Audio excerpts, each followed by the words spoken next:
The piece of work I have decided to research is St. Peter's Baldachin, designed by Giovanni Bernini. St. Peter's Baldachin is a large sculpted bronze canopy over the high altar of St. Peter's Basilica in the Vatican City. It was intended to mark the place of St. Peter's tomb. Under its canopy is the high altar of Basilica. The piece was commissioned by Pope Urban XIII, and the work began in 1623 and ended in 1634.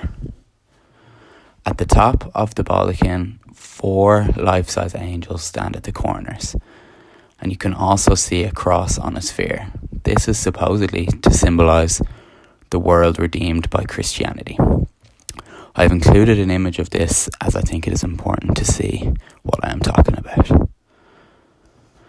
This piece is literally a direct result of the social and cultural changes taking place in society at this time, the Counter-Reformation.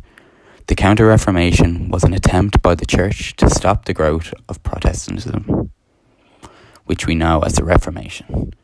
In an effort to stop this growth, the Church tried to re-establish its authority. And that is why we have seen such monumental designs and projects like St. Peter's Baldachin. What better way to remind the public that the Catholic Church is still a power in the world by building a 4-story high baldachin inside a church?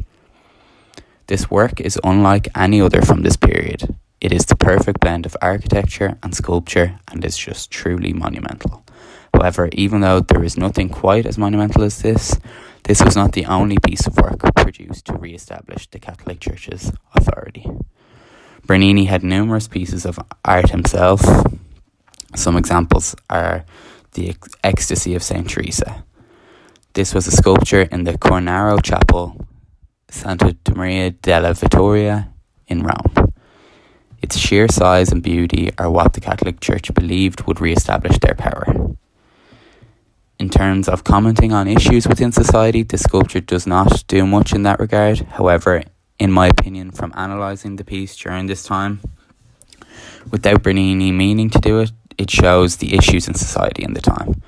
That the Church were trying to assert their dominance by really just boasting their wealth and funding such pieces of art like this. It exemplifies everything that was wrong with the Church at this time. In a way, you could say they were almost trying to bribe the public into sticking with the Catholic Church by creating such beautiful pieces of art. This is not to take away from the works of art created. In ways we are lucky. This is the route the Catholic Church chose to re-establish their authority, as it left us with some beautiful pieces of work. In my opinion, the baldachin is the standout piece from this time. There simply isn't any other piece as monumental or intricate as this. It is clear just from the 2 pieces of work I have mentioned, Bernini was influenced by the social and cultural movements that were taking place at this time, as his work is mainly based upon the Catholic Church.